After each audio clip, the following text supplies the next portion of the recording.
We definitely need the backdrop. Yeah.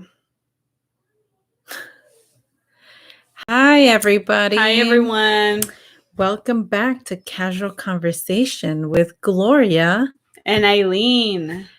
We're back, you guys. Hopefully, you guys can join us. We're early today. Yeah, and hopefully the sound quality will remain good. Stable. Yes. All right. So, if you guys want to interact, ask some questions, you guys can definitely do that in the chat and we can answer. But yeah, what are we talking about today, Eileen? Okay, so this is conversation 39, and we're going to be talking about street vendors. Okay, so so yeah, street vendors. Well, so there's been a lot of news outlets that have been talking about street vendors because there's been a lot of incidents that have been happening. People, I guess, have been. What does that mean? I know. Okay. So yeah, Eileen. So let's get started. Let's talk about what are they and what do they do? What do street vendors do? Okay, so street vendors, they, the name is descriptive. They sell stuff on the streets. Okay. And it could be all sorts of things as well, you have your fellow ice cream street vendors, right? Who sell I usually La Rosa ice cream, which is pretty good stuff. And there's the paletero man. Yeah, the paletero man. Uh-huh. There's the one that sells raspados. The raspadero, the elotero. Yeah. There's the elotero. The cotton candy man. Yeah, the cotton candy man. Yeah, that dude's cool because the cotton candy is good. But not only do they sell just like snacks, but there's also like people that are out in the streets, especially in LA. They sell food items. They'll sell hot dogs. Yes. There's people tacos. There's people that sell like bracelets. There's people that sell different things. Flowers. The flower men, yes, flower men and women. Sometimes there's even children with them. Yeah. So it's I think it's a big industry. It's very broad. Even though it's not all connected, but people kind of do what they need to do to kind of, get money, right? So so that's what they do. And most of the majority of these people that are doing this are usually people that either come from a foreign country. They can be people that come from Mexico. They can be people that from South America. So it's just usually the majority of people that are street vending are people that don't have any other means on how to get a job, that with it being the language barrier, the immigration status. It could be different, just job requirement boundaries as well, or you don't have barriers. Experience. So, but the majority of them are what I want to call the raza, from Mexico that are trying to hustle to put food on their table every day. Biggest hustlers. They are. And how creative. Yeah. Who came up with that? Yeah. Because, if they're like, hey, well, let's come up with this. If I know people want to snack on stuff. I know people are going to like, which is true, ice with candy. With flavors. Right? With like bubblegum flavors. Yeah. So, like it's a very smart move for people that need work, that need money. So, yeah. You got to hand it to them. Yeah. And it's not easy. It's not easy. It's laborious. It's out long hours of the day, out in the heat. Yes. Or in the... And they're either like in bicycles hustling the cart, you know what I mean? Or like in a vehicle, but like trying to get clientele. And they wake up early to make this food too, these items. So yeah, like the corn on a cob, right?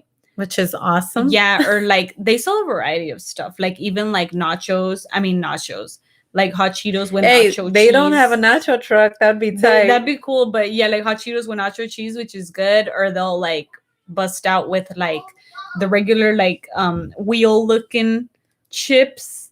You know, that they add like lemon and chile and the doraditos. Are they dorados? Yeah, I don't know, but some of those are good too.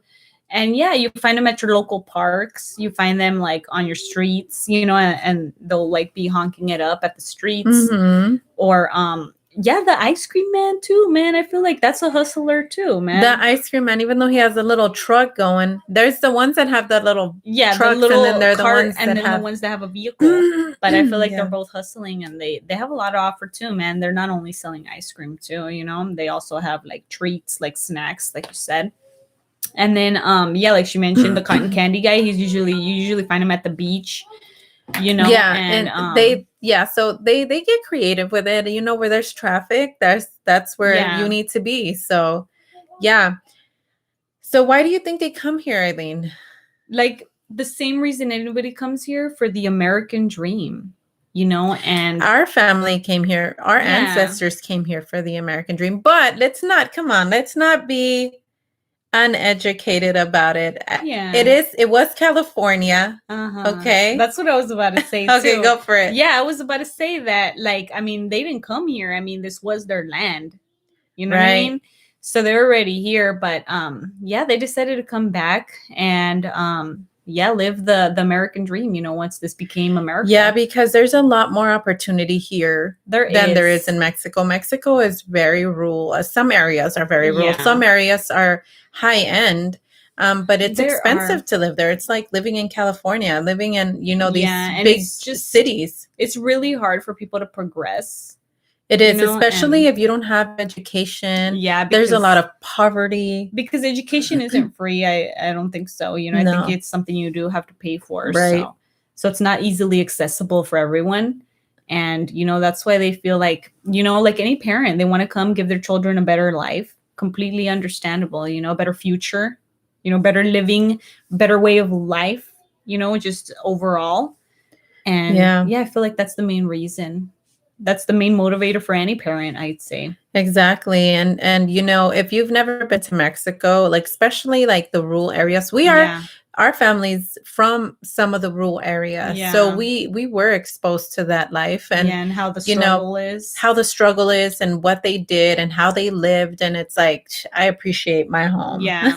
I appreciate, you know, where I live in California and everything. So it makes you appreciate the little things, like having a toilet that flushes, having warm water, having a sink, having a washer and dryer, right? You know, so it's all so a home different. with 4 walls, you know. Mm-hmm. So all that stuff. Heater, coolers, like all that stuff. So these people, they try to come to like Eileen said, give their family a better life. Some of them even just come to try to like work and then send money back to their family, because it's not easy, man. When these people are trying to like come to you know, to California, and some of these people are risking their lives crossing the border. Not only are they being like, you know, chased down, but they're also, it's dangerous out there. Yeah, people die all the time. There's a lot of environmental factors like rattlesnakes, scorpions, you know, just overall dehydration. Dehydration. The environment is intense. So just think about it. What, like if you have a family that's, you know, starving or struggling in Mexico, and you're like, hey, imagine how bad your life would have to be over there in order for you to want to go to take a foreign those country. Extents. Yeah, right? To risk your life to get somewhere. To come to a foreign country where you know nothing about it, like you don't know the language or how things are run there. So yeah, and all for your children, you know, for better life, better futures. For a better life, and that's usually what they come for a better life. They don't come to hustle, like they don't come to try to like, you know, take from the state, take from the taxpayers. They actually want to work. So that's another thing. There's this misconception of people saying, oh, they're taking all of our jobs. Yeah. And it's, I mean, really are you going to go out there and be a street vendor? Yeah. And then also like all the jobs need a high school diploma.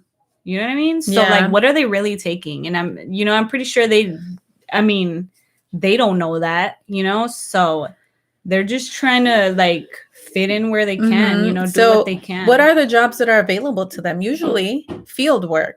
Yeah, right? Field work. This is work that nobody really wants to do, or that people can't really do. Like, I've never tried it myself, but I've had family members that have tried it, and they're like, dude, that's like one of the hardest labor jobs. It's intense. I can't even do it. So, and if are they really taking your job? Yeah, and if you're gonna go out there and say that, go hustle in the fields, right?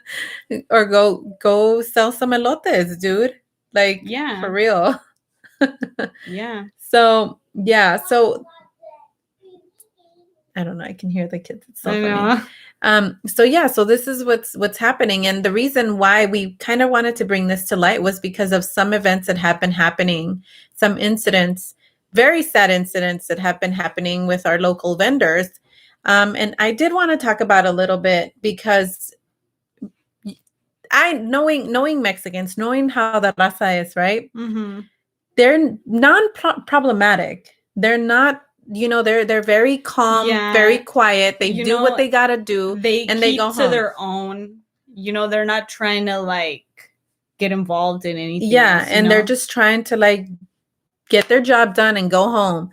And so I feel like a lot of people like, and they're not only that, but they're also scared because of their status, so they're not going to stand up for themselves. They're not going to like risk anything. Yeah. And so for these incidents that we're talking about, so there was one, do you want to talk about Lorenzo first? Yeah, man, if you want. Okay. So this is one of the incidents that happened that just like kind of like made my blood boil a little bit. I was very angry and it's just this is our people, that this is happening to, and it was very sad and it was very unfortunate. Yeah, unfortunate. So Lorenzo Perez. Mm-hmm, Let's say it how it is, Lorenzo Perez. So he was a 45-year-old man and a father of 4 children. And he was a street vendor. So he was out in Fresno, that's where he lived. Mm-hmm. And he was a street vendor that was out selling, food. I think it was elotes, and they showed like the cart. All that good stuff. Yeah. And so this happened March 22nd at 4:30 p.m. in Fresno. And there was a person that was posing as a customer. His name was DeMarcus Vega, I think, and he was 18 years old, and he shot him and killed him for no reason. And so they're trying to figure out a motive, but he ran away, and there was people that saw him, and eventually he got caught. So, but it pissed me off, dude. Like, really? So it was very unfortunate, very sad. There was really no reasoning. People didn't say that they saw him or, Lorenzo trying to attack him or anything. It was just, he just pulled a gun and shot him, and they called it execution style. So it was, just, I don't know what to say. I'm really, it's very hard. Like, I feel it makes me sad because he has children, he had a family, and just like that one day he goes out to sell his items and then he doesn't come back home. So yeah. So that incident happened, and so this is one of the reasons why we wanted to talk about this, because things need to get done for these people to be safe, because there's no laws, there's no, they don't get health care, they don't have any like guarantees on anything. They're just out there exposed out in the open and during freezing times or in hot times trying to make money. And not only has this is just not only civilians, like people that are doing this to the vendors, like there's also like police officers. Like there was a cop in Harvard who like went and took all the vendors' money, right? And he just like told him like, hey, Wow. you got to get out of here, you know? And he was a police officer. So these police officers, like, they're supposed to be there to protect us, right? Not to be antagonizing people that are trying to make a living out in the street. Like, so yeah. So I'm sorry for the family of Lorenzo. I can't, our heart goes out to you. I'm so sorry that happened. And I'm sorry for the children that are going to be raised without a father because of the decisions that somebody made that, I don't know, obviously wasn't in their right mind. Mm-hmm. So the other incident that happened, do you want to talk about him? Yeah. Okay. So I'm gonna just get into it like real quick, like, background info. So here where we live, there's one of the main streets, one of the big streets, there's a man who sells flowers. Right? I mean, it's not just one. There's a variety. There's always street vendors selling flowers. But this specific person. Yeah, this specific person on this specific day, we saw him, right, selling flowers, and we're like, well, that's cool, a hustler. And and which is funny because it happens a lot. There's usually in our streets, like in our major corners, there's somebody asking for money, right? Yes. With a sign. And then we have like, our flower vendors. Yeah, who is hustling, trying to make money, not like ask for money. And so we had one there and he was selling flowers and the flowers were pretty. And we're like, oh, that's cool. And somebody donated money to him. Right, because he was out there hustling. I'm like, dude, that's so kind, right? Yeah. So his name is, just so you guys know him by name, Felicito Chavez. Yeah, Felicito Chavez. So the incident that occurred, and I believe it was that same day. Well, let's back up to when we saw him, because we were there, we were driving, and he was selling flowers, and these people in front of us, they kind of rolled their window down and they pull out some money, and I was like, oh, they're trying to buy flowers. Yeah. And so he's like, oh, you want some flowers? And they're like, oh, no, it's just for you, And I remember Eileen's face. She was like, oh, my God, like there's actually like kind people. Yeah. So, So that was really nice of them, And so I think, that same day, I believe. No, I think it was a day after. Oh, the day after. It was pretty close. But a panhandler that was there on that same corner goes and attacks his little area where he's at, throws his flowers, right? And is just completely mad because that's his corner for asking money. And it's like, first of all, the street vendor wasn't asking for money. He was selling stuff, So this man, this panhandler attacks him. And he starts throwing his stuff out. Yeah. People, of course, stop. I think there's a family that stopped and they were trying to like help him. And they were, telling the guy, hey, you need to leave him alone. He's just trying to sell stuff. So you're just trying to like ask for money. You're not even trying to do anything. Yeah. And so he takes off his shirt. And this was a woman. Okay. Yeah. Takes off his shirt, trying to act like he's going to fight her. Yeah. And it's like, dude, for real? Like, yeah. And so these videos were getting posted up all over social media. And so we saw them and we're like, hey, that's the street vendor we saw that's the same guy we saw. And so not only just that family stopped, but later there's more videos that show that there's more people that got involved and they were trying to like, I guess attack him a little bit, rough him up a little bit. Yeah. But I don't know. I don't know what ended up happening, but he Felicito did say that he did steal his backpack with his ID and his information, like all his stuff that he had for the day. He stole it. So, but it was cool to see that people were standing up for him. People were stopping, and this is a big, busy freeway. It's a really busy street, and the cars stopped, right? Like the car that was there, and they didn't care if it was like a busy street and people had to pass by. They're like, no, we're here to we're here to defend him because he doesn't have a voice for himself, And this guy is just attacking him because he's taking a spot. Really, dude? Like, do you pay rent or what? Yeah. Like, how does it work? What was his deal?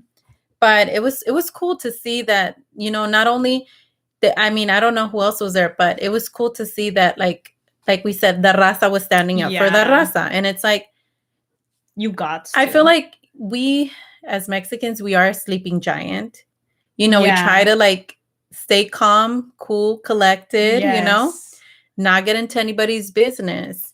But I feel like now a lot of us are starting to wake up to this situation and the gravity of how tough it is to be out there and how defenseless these people are. So, I feel like it was funny because then I went on social media. I was looking at all these videos and people were like, hey, let's gather together. Let's go over there and show our support. And so Felicito actually got, they did a GoFundMe page for him. Mm-hmm. They also raised funds. They went, like, these organizations went out there and gave him some money and, they helped him out. And it was nice to see that our community is actually, like, involved. Yeah. And they tried to help. And there was a group who gave him, like, a generous amount of money as well, right? Mm-hmm. And that was kind, Yeah. And, that's really what nice we need more of. And so,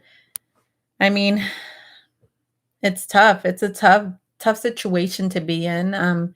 I think that us as people, we need to stand up for what's right. We need to try to keep these people safe. They're not harming anybody. Yeah. And stop being so divided. Yeah. Like, we're all human beings. Mm-hmm. Like, that just needs to stop. It does. And it's not only, like, Hispanics doing there's different people out there, like, trying to sell stuff. There's lunch trucks too. Mm-hmm. Those are considered vendors. Yeah. So I feel like people just need to, like, realize that I think it is something that needs to be looked at. Maybe even, like, make it into, like, a bill or something, that will protect these people that are out there selling. Because come on, the police, really? And not only that, when I don't know if you remember when we lived in LA, there used to be some person that would sell flowers in the corner of our house, and the police stopped them, threw all their stuff out, oranges, everything. Wow. And it's like, and I remember I was a kid. I want to say I was like a teenager at the time. And I saw that. And to me, that didn't feel right. I was like, why are they doing that to these people that are just, they're not doing anything wrong. They're just trying to sell their stuff. And, so kind of like, dude, isn't it the same as, like, farmers market? Yeah, it is, But do you see police officers going to the farmers market and attacking them and throwing their stuff out? Yeah. No. I think it's just, prejudice that's been created that really needs to be avoided and canceled out. Like, that's enough of that. I have good memories of street vendors. There used to be a donut used to be lady. The homies. Yeah, they were the homies. And, a donut lady, like, would always pass by through our house. And I thought she was so cool because she carried the tray on her head, and it was just full of, like, donuts, like sugar donuts and breads. Yeah. And I was like, every time she would come, I would get excited and run out, and I'm like, okay, I want donuts. And she would put them in a baggie, and and those are the good memories you have. Yeah. And we had a good friend too. Her father used to sell the corn, and then he would sell raspados. I don't know if you remember them. He had a little truck, and he would drive around. And so, dude, like, that was his job, like, he was out there long hours of the day trying to sell his items. So, and dude, let me tell you, his stuff was insane. It was phenomenal. It was out of this world. He would make, like, what do you call it? The raspados? What is it called? There's a name. Like the flavors or? Yeah, but there's a name. Agave? The ice? I don't know. No. So they would hand make, like, the flavor, the toppings? The flavors that you would put on top of it, like the tamarindo. They would make guayaba. They would make, and those are the best. Yeah, like the mango flavor, but it was all homemade. It was amazing. So that was his job. And, to us, it was like, dude, we're happy that you're here and keep on going. So, and these people, like, I know that I saw somebody, one of the vendors that said he made about 100, sometimes $100 in a day, which is not a lot. Yeah. Because they still gotta like go and buy the stuff, make it, so it's still, it's hard work, man. So I think that for me personally, I think that there should be a bill that protects these people, to where the police officers don't just, they would follow. Kind of like, these people are self-employed, they should have rights, and they also should be protected. Yeah. So, and they're just, I think they're just, that they should be supported. Like everyone should go and support small businesses, because this is what they're doing. They're small businesses that are local, and they're just out there, like, honestly, like I said, the most hardworking people, the biggest hustlers you'll ever meet, the kindest people too, the most humble people. And, all they want to do is just make money to bring back to their families. All they want to do is put food on the table, pay bills, have somewhere to live, have shelter. And why would you not want to support people like that? Right. Right. I would. I do. Yeah, it's pretty obvious. And the food's great, man. Everything that you buy from them is great. Yes. So, yeah, it's, So let's stand up for them, man. Come on, you guys. Like, let's support them, stand up for them. If you see somebody, because it's human nature that if you see somebody that's being taken advantage of, or that's being harassed or attacked in any way, that we should do something. And if you're in that fight or flight situation, I've done it before. Choose to fight for these people. Yeah, I've stood up for them before, and I don't have problems doing it, like maybe some people around me, they're like, hey, stop, what are you doing? Yeah, but like, for the voiceless people, go ahead and be their voice. And like I said, they're very down to earth. They are to themselves. They don't want no drama. They would even like tell you, please don't call the cops. Like, I don't want them to take me, or, you never know. Like, I'm not saying I'm not saying they're all that way. There could be some people that just want to do it because they want to do it, and or they're having trouble finding a job, so they want to become vendors. So it could be different people from all sorts of economic backgrounds. I think, and it could be people that are, coming from a different country. It could be people that already live here. It could be people that are, I don't know, your normal person that lives in your city. But come on, let's stand up for them. Let's help them out. Let's support them and stand together. And, it's simple. Yeah. And of course, pray for everybody's safety. But yeah, we want to know what you guys think. Have you guys ever been in a situation where this has happened? Do you know of any vendors that have had, similar stories?